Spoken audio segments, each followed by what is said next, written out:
Hola, ¿qué tal? Buenos días, bienvenidos a este video que tenía pendiente de hacer hace tiempo, hace rato ya. Hace un par de días hice una... Bueno, quería hacer un live stream con QA, porque... sí, no sé, ¿por qué no? QA sobre temas de programación, frontend, hice cosas de ese estilo, pero me falló el Twitch, como siempre, porque BTR se comporta así conmigo. BTR es mi proveedor de internet. Y bueno, no se pudo concretar, así que fui a Twitter, donde le pregunté a la gente qué cosas querían ver, ¿cierto? Si les interesaba, alguna dinámica de ese estilo, tipo QA. Y bueno, la gente se anotó con preguntas y bueno, tengo por acá directamente el amigo este. Acá. Bueno, este fue el thread de Twitter donde le pregunté a la gente estimada que por favor me diera sus preguntas sobre programación. Bueno, y me llegaron algunas. También pregunté por LinkedIn y por ahí también me llegó un par. Entonces, las tengo acá.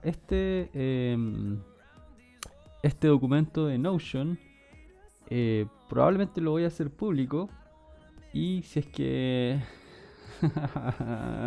no me quiero comprometer, y si es que todo resulta bien, quizás, no estoy diciendo que lo vaya a hacer, quizás voy a ir agregando la respuesta acá después, las transcripciones, porque sinceramente acá las respuestas no me las he pensado en absoluto, solamente voy a leer esto y responder en el minuto. Porque si me pongo a escribir las respuestas primero, no lo voy a hacer, no voy a terminar nunca. Y bueno, no quiero dejarlo sin su respuesta. Bueno, habían dentro de los tweets que llegaron, habían varios que tenían múltiples preguntas cada uno. Así que lo que hice fue subdividirlos en categorías por tópico, básicamente. Y encontré al menos 4 tópicos que tienen que ver como con habilidades como frontend, temas de formación, temas de tecnología en particular y algunos misceláneos que están bastante picantes. Así que, bueno, vamos viendo, vamos viendo las preguntas y afortunadamente respondiéndolas. Bueno, y más que nada, gracias a toda la gente que respondió. Como van a ver, algunos se repitieron bastante, así que, bueno, gracias siempre por estar apoyando. Vamos con la primera. Mario San Martín pregunta: ¿qué conceptos, habilidades debo manejar para mejorar como front-end? En mi caso programo en PHP, pero debemos hacer todos desde la interfaz hasta el backend. En mi caso backend y frontend, en mi caso muy precarios, pero funcionales. Me imagino que se refería a que el frontend estaba un poco mal redactado aquí, ¿no? Em, bueno, Mario quiere mejorar como front, está haciendo probablemente trabajo de full stack. Ahora, creo que el problema, bueno, sin saber cuál el nivel de experiencia de Mario, por lo que pregunta, probablemente una persona que está comenzando recién o que o que tiene muy poca experiencia aún en la industria. Y creo que el problema de hacer trabajo de full stack desde el principio de tu carrera es que logras profundizar muy poco sobre algunas cosas, porque el espectro de cosas que tienes que entender es muy amplio. Entonces probablemente sabes de todo un poco, pero muy poquito. Y bueno, ¿qué conceptos de habilidades debo manejar para mejorar como frontend? Creo que lo más importante es siempre, o sea, esto va a sonar quizás poco práctico, pero lo más importante a mi juicio es preocuparte sobre la experiencia de uso.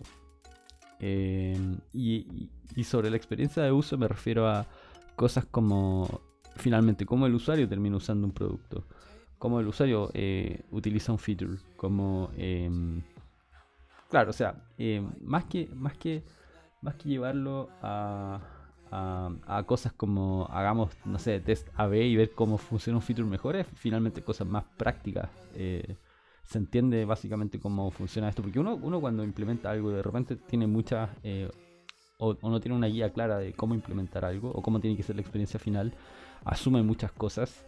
Y cuando uno asume muchas cosas, da por sentado que la gente va a tener la misma impresión que tiene uno frente a ciertas cuestiones, ¿no? Entonces creo que lo importante ahí es tratar de enfocarse en el usuario. Y cuando uno se enfoca en el usuario, después puede ver cuáles son los puntos de valor que tiene el usuario. Ahora, desde un punto de vista técnico, yo te diría, ok, maneja las tecnologías, ¿cierto? Aprende sobre cómo funciona el DOM, cómo el browser parsea los recursos, cómo obtiene los recursos desde un origen remoto, ¿cierto? ¿Qué pasa cuando un usuario visita tu página web? ¿Qué es lo que hace? ¿Cómo el browser procesa esos assets? Eso te da como una mejor impresión finalmente de cómo funciona lo que estás haciendo. Pero más allá de esos consejos prácticos, que son cosas que se van ganando con el tiempo, creo que si uno se enfoca directamente primero en pensar en cómo el usuario utiliza el producto, cómo el usuario interactúa con las cosas, eso te da como una mejor sensación de finalmente qué puntos tienes que atacar, ¿cierto? Y qué tecnologías tienes que usar para solventar esa necesidad, porque finalmente se trata de eso, se trata de solventar necesidades. Bueno, ahora vamos con la siguiente pregunta por Ender. Y Ender pregunta, ¿cuál crees que debe ser el siguiente paso de un frontend? Un saludo para Ender, somos colegas. Me lo robé de me lo robé de eClass, así que bueno, ahora nada que ver lo que acabo de decir, pero da lo mismo. Bueno, y cuando pregunta cuál crees que debe ser el siguiente paso de un frontend, depende cuál paso está o no. Es difícil tratar de dar una respuesta absoluta cuando quizás esto tiene que ver más que nada con cuál es tu situación actual. Pero creo que particularmente uno siempre tiene que tender a especializarse dentro de una disciplina en particular. Y una vez que ya te especializaste suficiente, tienes que empezar a tener como una forma más de T, ¿cierto? En donde tienes que... disculpen.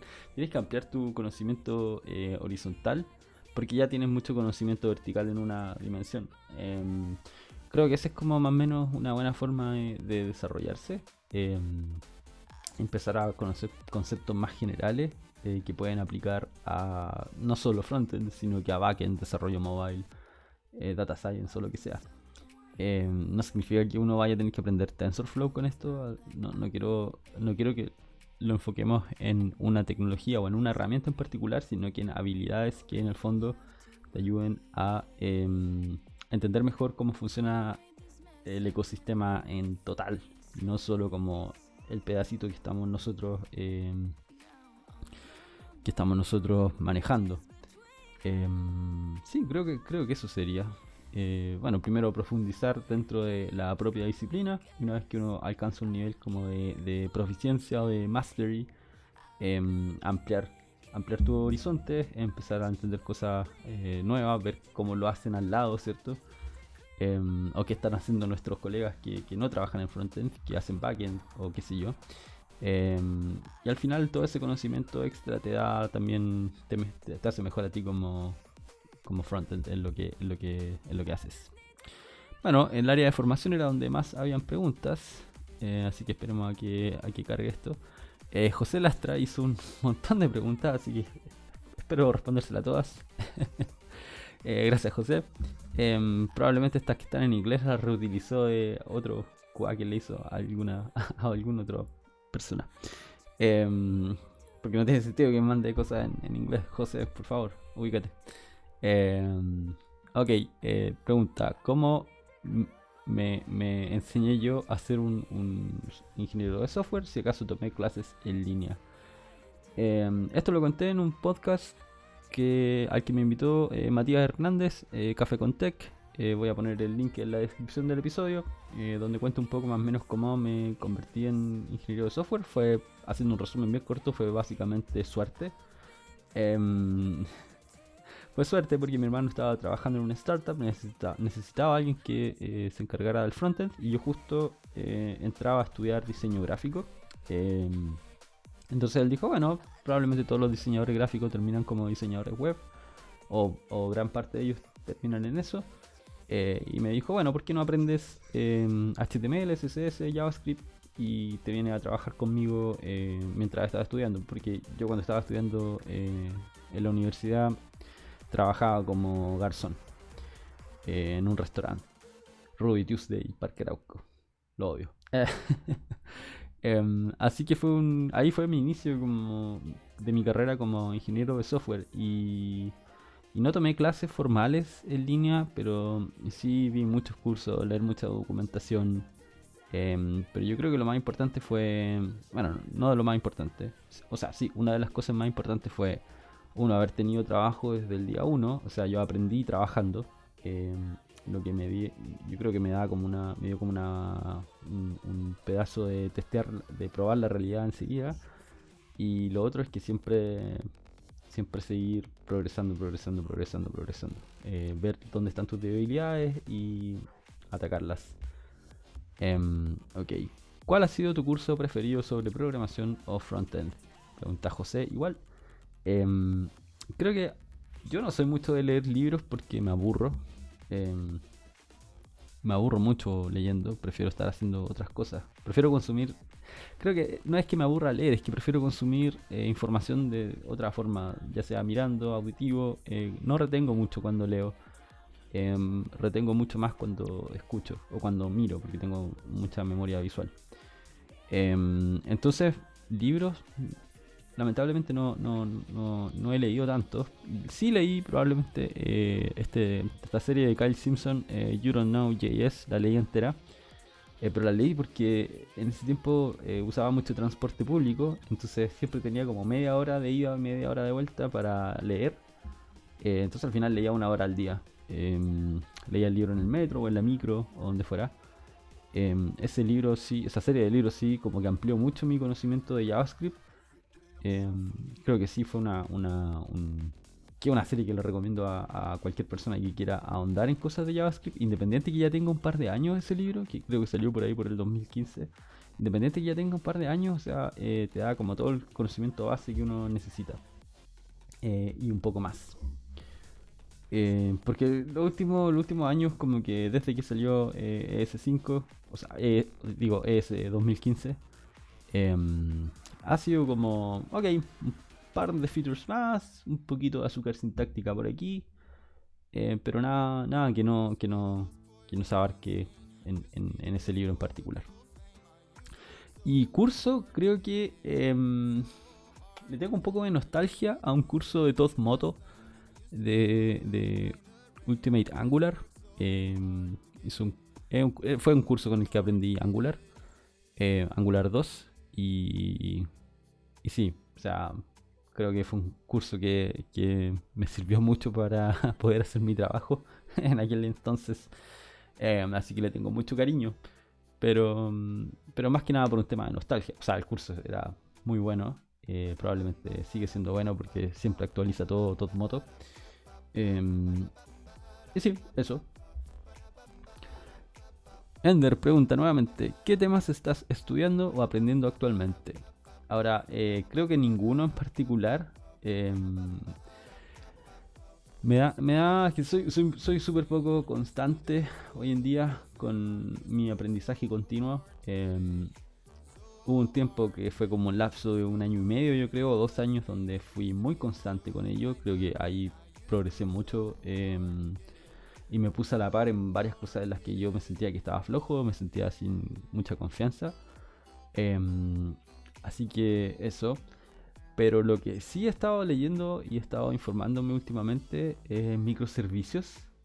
Que uno diría, ¿por qué una persona frontend está estudiando microservicios? Bueno, más allá de estudiar microservicios en sí, lo que me interesa es las arquitecturas de microservicios, y cómo existen medios para desacoplar cosas. Que si uno lo mira suficientemente desde arriba, eh, al final da lo mismo que eso sea algo propio de backend, sino que la forma en que uno puede desacoplar dos pedazos de software o sea, un software en varias partes, puede aplicarse al backend, al frontend o lo que sea. Y como en el frontend en general, todo lo que tiene que ver con micro frontends, que es como la versión o los principios de microservicios aplicados al frontend, todo el material que he encontrado es súper específico como a una solución en particular. Em, Te dicen, ok, si quieres hacer micro frontends, tienes que partir acá, ¿cierto? Pero no sé, no son muchas las oportunidades las que uno tiene para de decir, ok, voy a construir una aplicación desde cero con micro frontends. Si uno quiere entender algo así, probablemente tiene que entender cómo una aplicación monolítica puede desacoplarse o puede ser desacoplada en múltiples aplicaciones, qué sé yo. Entonces he estado estudiando o todo el material que he consumido últimamente tiene que ver un poco con eso, con definición de estos dominios que después pueden ser quizás extraídos en módulos o en microaplicaciones o lo que sea. Básicamente eso es lo que he estado estudiando y aprendiendo. Y Code Against en una pregunta similar, bueno, es un poco similar, pregunta ¿cuál es la o las habilidades relacionadas a programación que te gustaría aprender y por qué? Creo que me gustaría... no sé si... O sea, es que habilidades. Creo que las tecnologías no son habilidades, por ejemplo. Entonces es difícil un poco hablar de habilidades, porque ¿cuáles son las habilidades que tiene un programador?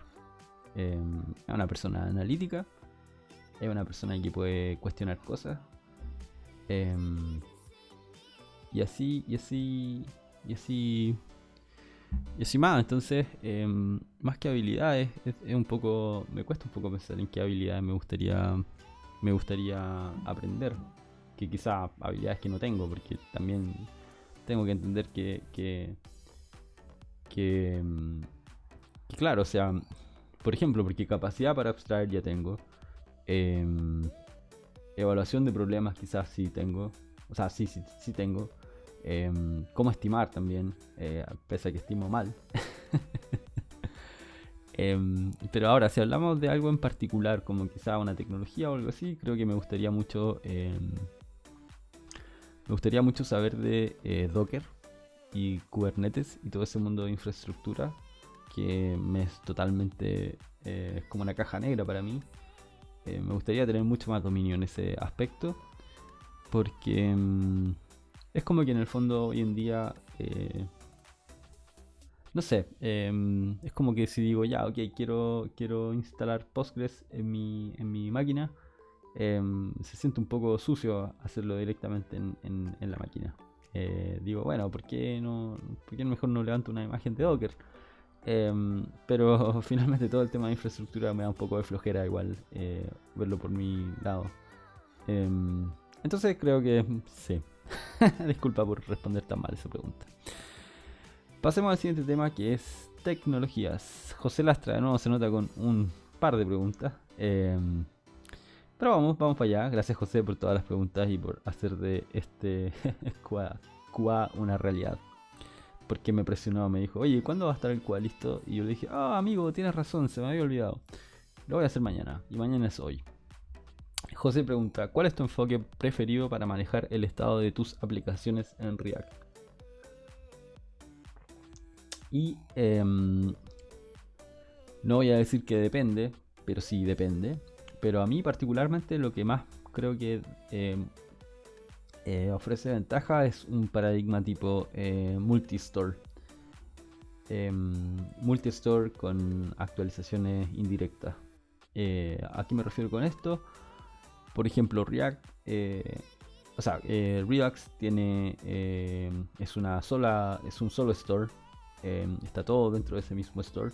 Entonces, si uno quiere sacar cosas del store, es un poco más difícil que si yo tuviera múltiples stores, múltiples lugares donde guardo la información y los puedo mover en el código donde yo estime necesario. Y actualizaciones indirectas significa que tengo un medio indirecto de hacer la actualización de estado, por ejemplo, algo como set state en React. es indirecto porque yo no estoy asignando directamente el estado, sino que estoy diciendo, mira, este debería ser el estado nuevo. Y luego React se encarga de hacer la actualización por debajo. A diferencia de, por ejemplo, que si yo tuviera una clase y tengo esta clase tiene una propiedad y directamente la actualizo. Ahora, últimamente he estado mirando una librería que se llama Sustan. La voy a poner en la descripción. Que me parece que es como un buen balance entre una API que es bastante familiar para la gente que trabaja con React, que haya trabajado con Redux, pero además tiene esta ventaja de que en vez de ser un solo store, son múltiples. Uno puede crear stores no quiero decir a destajo, pero sí. Creo que es como el approach que a mí particularmente más me hace sentido. Sí, el approach que más me hace sentido. Porque el tema que pasó porque al final resuelve cosas como todos los problemas que resuelve Redux inicialmente, como son, bueno, tener un lugar para persistir tu data de forma global, poder acceder a data de forma global, evitar como tanto prop drilling, que es pasar props por props a hijo, hijo, a lugares muy inestables dentro de la aplicación. Pero como que todo esté en un solo store, como que me parece un poco alocado. Y no es tan útil al fin no es tan útil a fin de cuentas. ¿Cuál es la utilidad que tiene eso? No tiene ninguna utilidad. ¿Por qué no tienes muchos nomás? No sé. Bueno, en fin. Dice, looking forward, are there any web APIs that you'd love change, improve or even created? No, nunca he creado ninguna API web.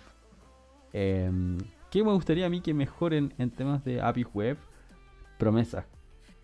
O sea, es difícil distinguir entre una API web y una API de JavaScript. Dentro de API web no son muchas las cosas que he usado. Creo eso sí que todo lo que tiene que ver con promesas, fetch y abort controller son una... Es desafortunado como está la implementación. Creo que particularmente no me gustan. Y abort controller creo que es una estupidez. O sea, no es una estupidez, creo que es una palabra bien fea de decirlo. Pero es súper poco ergonómico utilizar señales para cancelar promesas, cuando en el fondo debieron haber sido cancelables desde el principio. Pero bueno, creo que el tema con las promesas que no sean cancelables, que el otro día estábamos conversando con unos colegas al respecto, sobre que tenía un colega que decía que en general los frontends o la gente que trabajamos como en aplicaciones que son con vista al usuario, tenemos como que consideramos que las APIs REST son gratis, ¿cierto? Como que yo puedo consumir un recurso 1 millón de veces y eso no va a tener no va a afectar de ninguna forma al sistema. Y creo que el problema de eso es que al final... o sea, ¿por qué tan aparente eso? Porque no existía un medio de cancelación con Fetch.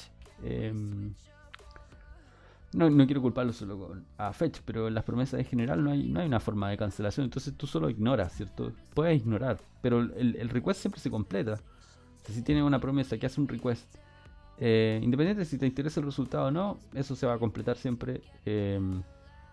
Y yo creo que eso te da como una sensación de que al final las cosas son más gratis, porque uno tampoco tiene visibilidad de cómo afecta eso en términos de performance. Pero si uno habla de cancelación enseguida, de cómo manejar estas cosas de forma más eficiente, eso queda como una preocupación interna, ¿no? Y creo que hoy en día esas APIs como que no o las promesas en general no ayudan mucho. Y lo de la cancelación salió más como un afterthought, como una cosa que fue decir, bueno, ya cancelemos estas cosas. ¿Cómo lo hacemos con Abort Controller? Y es una API relativamente súper nueva haciendo esto, es muy nueva esa API.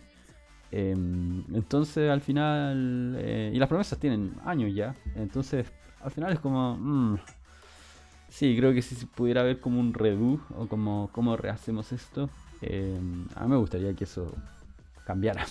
cambiara, que no fuera como es ahora. Ok, más preguntas de José, pero en un diferente tweet. ¿Qué opinas sobre las PWA? ¿Crees que son el futuro? Hubo un tiempo en que creo que estaba bastante consumidor de charlas de Google y sí, estaba así como, PWA es el futuro. ¡Ah! Creo que ahora no son el futuro. O sea, ya no estoy tan eufórico al respecto.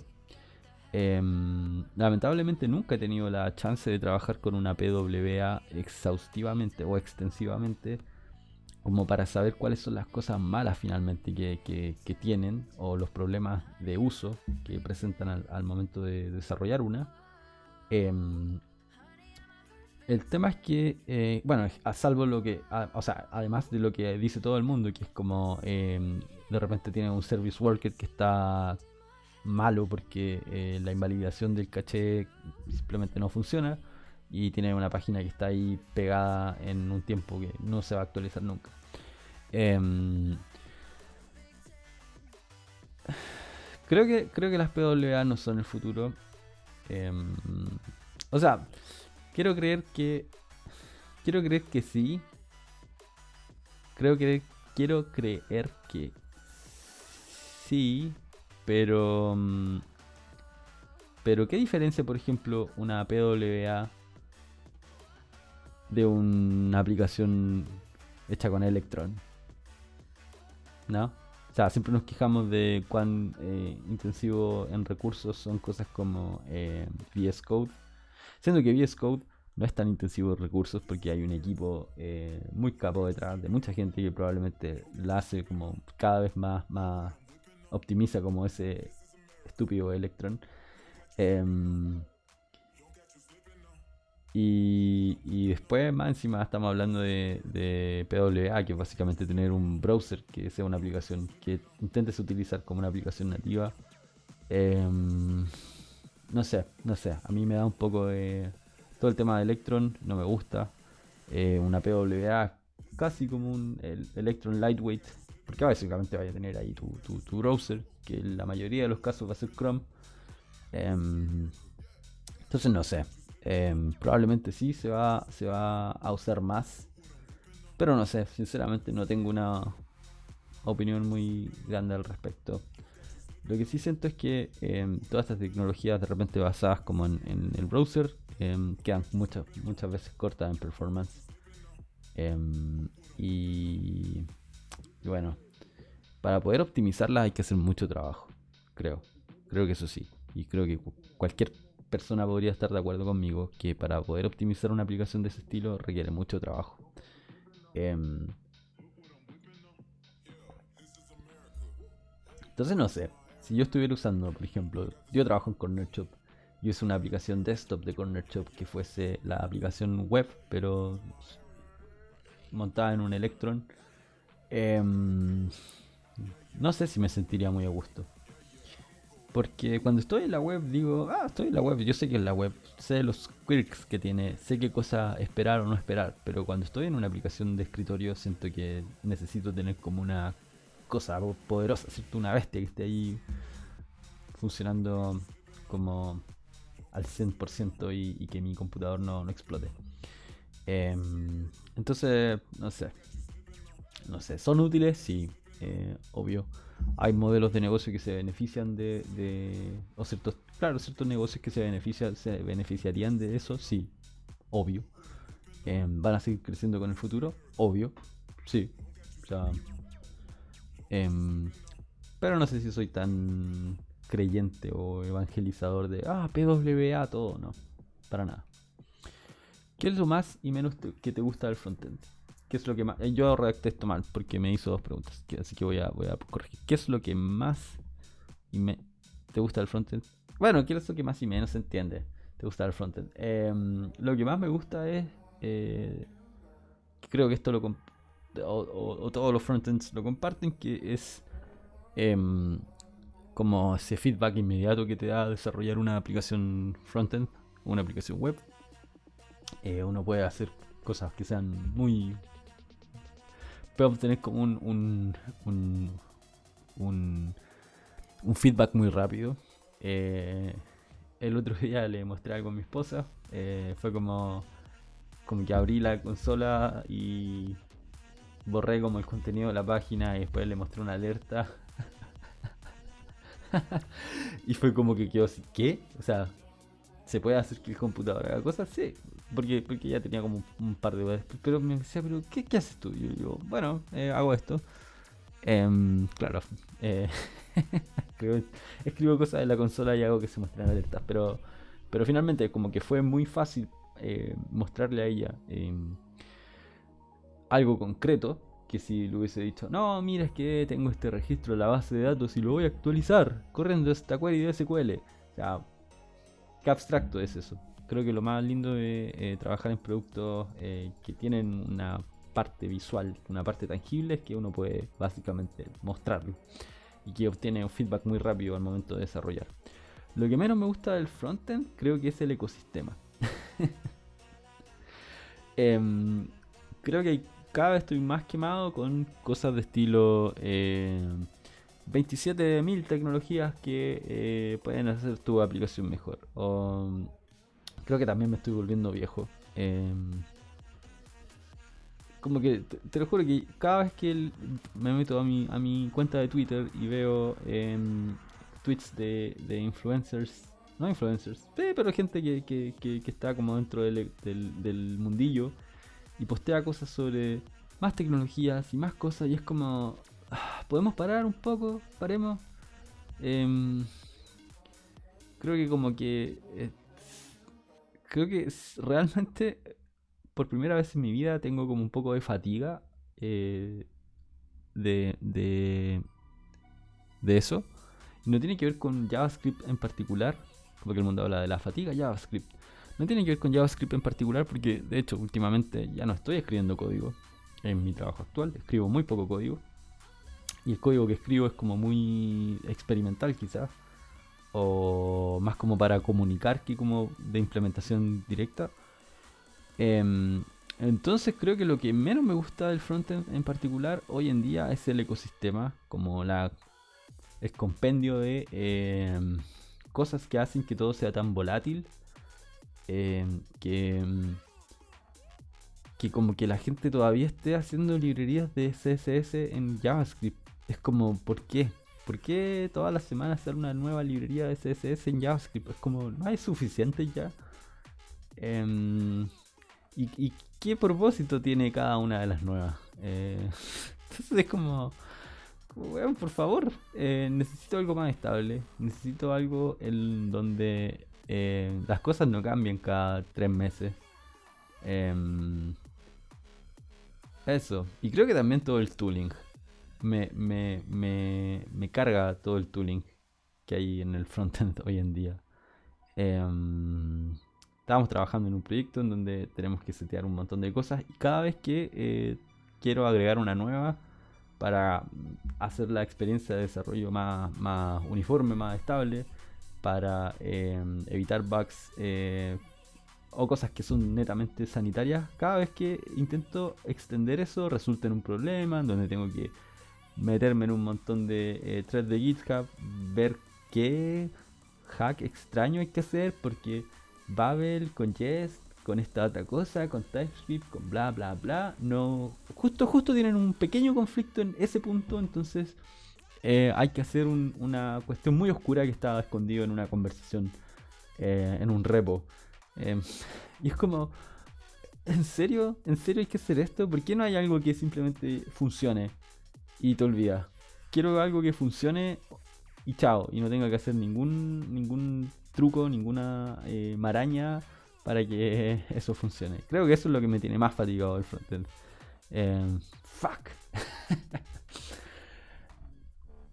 Última pregunta de José respecto de tecnologías. ¿Debería usar TypeScript? Creo que es un mal necesario en términos de mantenibilidad. Es un mal necesario porque cuando tu aplicación crece mucho y no tiene una forma clara de representar tus modelos de datos y de documentarlos, em, después mantener eso es muy difícil. Y hacerle onboard a la gente nueva también es muy difícil porque tienes que explicarle contexto muchas veces. Entonces para mí TypeScript es necesario como una forma de documentación, más que como de type safety, como de decir, no, esto te da seguridad, porque los tipos porque los tipos que estás tratando no sé, no pegan, o no son compatibles, o esta variable no es del tipo que estaba esperando. Creo que eso es como un beneficio extra que tienes, pero para mí tiene que ver más que nada con el tema de cómo mejorar la documentación de tu proyecto, cómo mejorar la mantenibilidad. Y en ese caso, creo que es una forma buena, o sea, una razón de peso para usar algo como TypeScript. Creo que es un mal necesario porque dadas las limitantes, o sea, dadas las características de JavaScript, hacer un sistema de tipo estático sobre JavaScript que respeta además como las semánticas y el comportamiento de JavaScript es muy difícil. Y uno cae en casos en donde tiene cosas muy extrañas. Que si has tenido la experiencia de trabajar con un lenguaje o de jugar con un lenguaje donde hay un buen sistema de tipos bien robusto, tú dices, pero esto es una animalada, como que TypeScript, cuando uno lo ve inicialmente es como, mi salvación.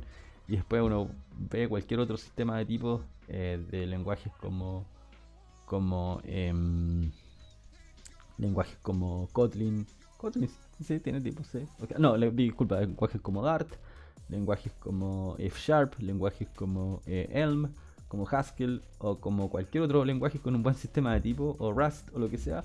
Uno dice como, o esta otra, bueno, da lo mismo. Uno dice como, ¿what? O sea, ¿en serio? ¿Se puede hacer esto solo porque, no sé, hay tipos nominales, hay tipos, uno puede hacer como pattern matching y todo un montón de cosas que son como...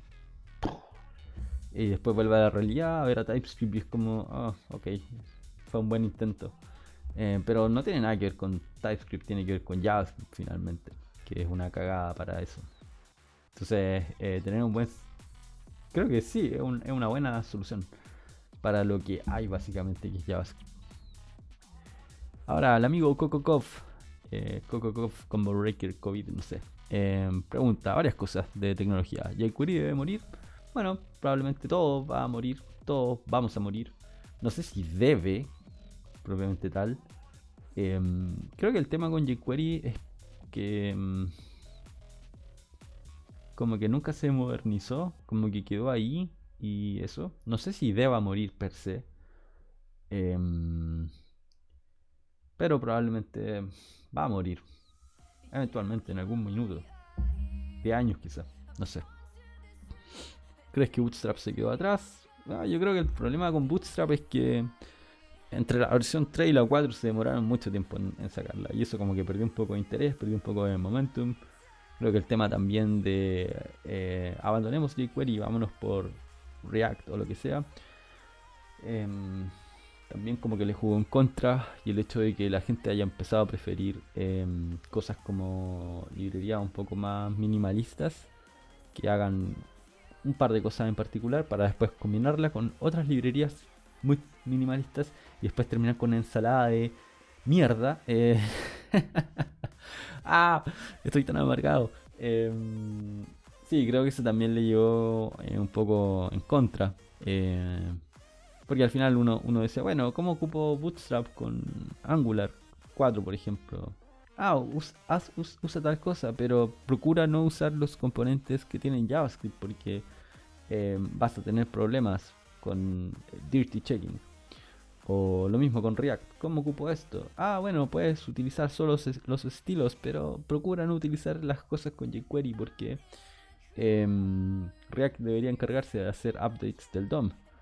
Entonces creo que el problema es que, y que no tenían cómo verlo, yo creo, no subieron quizás antes a la vagoneta de decir, ok, este es el futuro, entonces cambiamos un poco el approach. Pero eso, yo sinceramente no sé cuál es.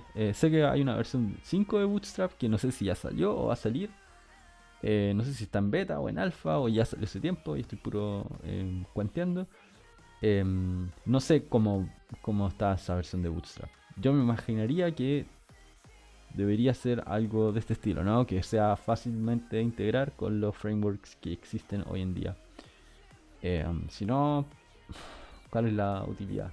Si o sea, sí, va a poder seguir trabajando en, no sé, en lugares donde no necesites hacer una SPA, necesites tener como un sitio más rápido.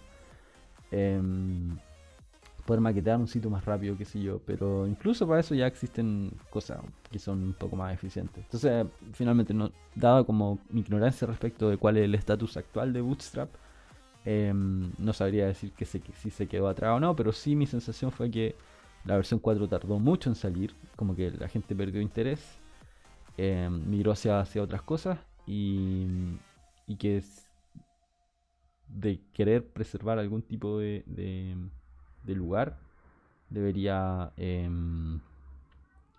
ser más fácil de integrar con lo que existe hoy en día. Ok, cosas de CSS, puro SAS, JSS, usar clases de algún framework de CSS, lo que mejor les funcione.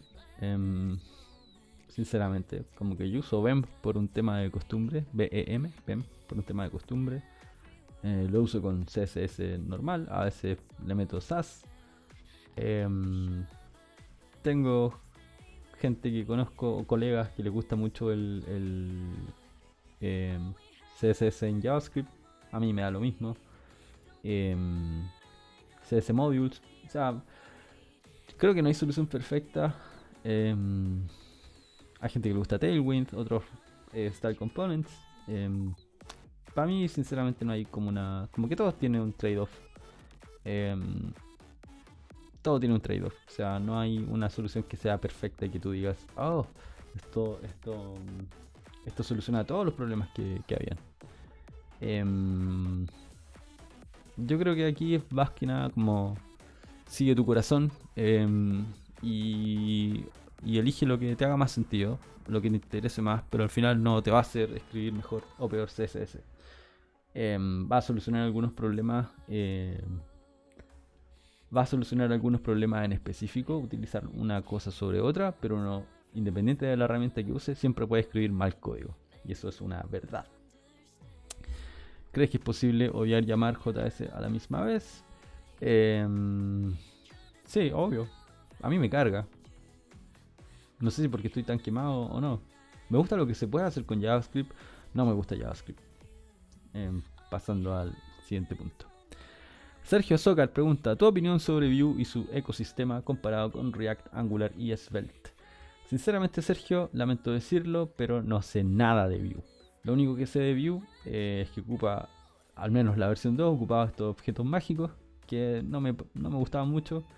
La vez que intenté aprender Vue lo encontré muy parecido, demasiado parecido a Angular 1.6 cuando salió la API de componentes, salvo que tenía alguna... O sea, el problema... no quiero volver a hablar de Angular, pero el problema con Angular 1.6 era que, ok, todo lo que se propuso con la API de componentes era muy bueno, pero también tenías todo ese bagaje anterior de Angular 1.2, 1.3, 1.4, 1.5. Entonces tenía un montón de APIs que en el fondo ya era como, ¿por qué necesito tantas cosas si es que ya tengo esto que me sirve para hacer lo que necesito? Claro, entonces el tema de Vue lo encontré bien parecido a eso, obviamente por todas las influencias que tuvo Angular en el amigo de Vue, que se me olvida cómo se llama. También estuve leyendo harto los requests for comments de Vue 3 con la API de composición. Lo encontré una idea muy linda. Creo que algo que también me gustó mucho, a diferencia de lo que pasa con los hooks de React, porque todos dijeron, es que la API de composición es como hooks, ¿cierto? Sí, se parecen. De hecho, Evan Yu se inspiró en lo de hooks para hacer la API de composición. Pero tiene características distintas y está bien tomar ideas de otro lugar y darles como tu propio sabor si es que puedes tomarlo. Creo que lo que sí me gusta de Vue y no sé cuánto gana o pierde es que este como que lo llamaban o lo vendían con esa idea al principio de tener como enhancement progresivo, como mejora progresiva. Como que puedes tener tu aplicación en Ruby o en Django o en PHP o lo que sea. Y si quieres meter un poquito de JavaScript, puedes hacer que este pedazo de HTML sea controlado por Vue. Creo que eso es vital. Em, Creo que eso es algo muy bueno que hace que funcione con este otro tipo de herramientas que hacen server-side rendering o que son páginas renderizadas desde el servidor. Pero estoy seguro que quizá no sé, no debe ser como el mayor uso que tiene Vue, porque hay probablemente, o sea, aunque sé que dentro de la comunidad de PHP es muy usado. Ojalá que sea de esa forma, porque resuelve, resuelve hartos temas. Resuelve hartos temas poder hacer eso. Y quizás cuando sí necesitas más JavaScript, tiene un componente de Vue que se encarga desde JavaScript de hacer todo el tema, renderizar todo lo que haya que renderizar. Pero creo que la ventaja que tiene frente a React y Angular moderno y Svelte em, es que se puede inyectar dentro de una estructura que ya tienes. Entonces, para mí hoy en día, si alguien me dice, oye, vamos a tener una aplicación hecha en Django y vamos a renderizar cosas que sean desde el backend te va a entregar, no sé, un listado de cosas renderizadas y hay que meterle ahí comportamiento con JavaScript, yo diría usemos Vue, porque es como lo que probablemente hace más sentido para ese tipo de contenido en particular. Ahora, Vue como medio para hacer SPAs. Nuevamente no es algo que me haya tocado usar. Probablemente tiene las mismas ventajas y desventajas que tiene React y Angular. Svelte también. Nuevamente creo que aquí uno no gana nada aprendiendo frameworks nuevos. O sea, voy a corregirme un poco. Uno sí gana cosas aprendiendo frameworks nuevos en el sentido en que ves ideas distintas o distintas interpretaciones de ideas, ¿ya? Y uno puede tomar esas ideas y hacerlas, adquirirlas, ver el aprendizaje o las ventajas que tiene una cosa sobre otra, pero creo que ese es el aprendizaje. Ahora, si tú me dices, vamos a empezar una startup, yo te digo, elige lo que le haga más sentido a la gente con la que estáis. O sea, si la gente que está en tu equipo y va a empezar tu compañía sabe más React, o si tú sabes más React, o sea, no va a tener ninguna ventaja de hacerlo con Angular. Em, entonces creo que al final eso. Bueno, esa es mi pésima opinión de Vue y su ecosistema, porque estoy muy desinformado en lo que a Vue respecta. Ahora, estas últimas dos preguntas las saqué de un post de LinkedIn, donde básicamente pregunté lo mismo. Oscar Yáñez pregunta, acá mi duda sobre los web components, dada la variedad de frameworks disponibles, ¿qué tan factible es utilizar custom web components para reutilizar componentes agnósticamente entre distintos frameworks? ¿Cuál es el estado actual de este estándar y qué tan mantenibles son? Creo que no lo sé, no tengo absolutamente idea de web components. Lo que sí he leído mucho es que al parecer la forma de utilizar web components es utilizar Lit Element, que es como la evolución de Polymer, que era este framework de web components que parece que no era tan bueno. Y Lit Element es como la versión resurgida que lo hace mucho más reutilizable. Entonces, si tú me preguntas, ¿quiero utilizar web components? Yo te diría, utiliza Lit Element. Ahora, todos los como trade-offs, o sea, los problemas que hay con web components están bien documentados. Uno es que no son compatibles con SVG. No sé qué tan terrible sea eso, en el sentido en el que uno quiera como hacer un componente de SVG o interpolar cosas dentro de un SVG en línea. Probablemente sí. No lo sé. No lo sé. ¿Y qué otra cosa? Que no se pueden renderizar desde el servidor. No sé. A ver, si tuviera que hablar de web components, yo diría, bueno, sigan a un par de personas en Twitter, que son Justin Fagnini, Justin Fagnini creo que se llama, que es una persona que está muy a favor de los web components. Y también les diría sigan a Andrea Giamarchi, also known as Web Reflection, que tiene como 25.000 librerías para utilizar Web Components y Custom Elements. Y no es tan, yo diría que no es tan sesgado como, o sea, es supporter de los Web Components, pero no es tan extremista como Justin Fagnini. Eso, eso. Y no, sinceramente. O sea, de que se pueden utilizar en distintos frameworks, se pueden, como elementos atómicos, sí, se puede. Ahora, ¿cuáles son los problemas ahí ergonómicos? No me ha tocado verlo. Francisco Poblete tiene dos preguntas finalmente. ¿Cómo se determina el patrón de diseño correcto para un proyecto requerimiento? Bueno, viendo qué es lo que tienes que implementar básicamente, o a cuál es el resultado que quieres llegar. Entonces, dicho eso, finalmente uno tiene que hacer una evaluación de qué cosa funciona mejor que otra.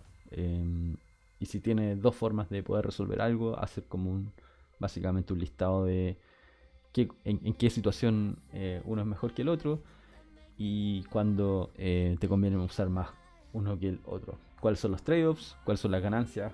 ¿Qué cosa y finalmente uno tiene que decidir respecto a tu situación actual, ¿cierto? Quizás utilizar un patrón te resulta un poco más escalable, hay más mantenibilidad, pero requiere, no sé, 3 meses de implementación. Mientras que tú necesitas salir antes. Entonces ocupas una solución que no es tan escalable, que no es tan robusta, pero te va a permitir salir antes. Y eso es la realidad del negocio. O sea, si estás al día a día y tienes que llegar a ese nivel o tomar esos compromisos para poder incrementar tu time to market, hay que hacerlo. Y después, eventualmente, ojalá llegue un momento en el que esté un poco más holgado y pueda decir, bueno, como ahora lo hago más mantenible.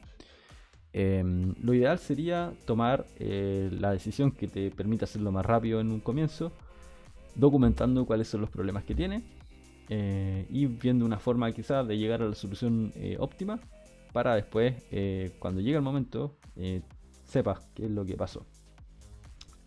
Pero nuevamente es como una cosa de definir cuáles son las ventajas y desventajas de uno sobre otro y ver qué es lo que más te conviene.